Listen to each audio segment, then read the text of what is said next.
उद्धव ठाकरे यांची आज धाराशिव शहरामध्ये जाहीर सभा होतीये। महाविकास आघाडीचे उमेदवार ओमप्रकाश निंबाळकरांच्या प्रचारासाठी उद्धव ठाकरे सभा घेत आहेत। मल्टीपर्पज कन्या प्रशालेच्या मैदानावरती संध्याकाळी 6 वाजता ही सभा आयोजित करण्यात आली आहे।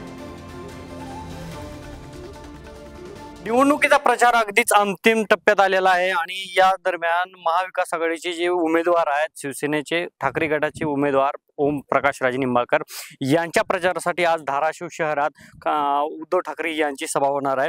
मागच्या 2 महिन्यात उद्धव ठाकरे यांनी संपूर्ण जो उस्मानाबाद लोकसभा मतदारसंघ आहे या मतदारसंघातल्या 6 विधानसभा मतदारसंघामध्ये सभा घेतल्या होत्या आणि याच वेळी ओमप्रकाश निंबाळकर यांची उमेदवारी घोषित केली होती आणि पुन्हा खासदार ओमप्रकाश निंबाळकर यांना निवडून देण्याचं आवाहन देखील मतदारांना केलं होतं।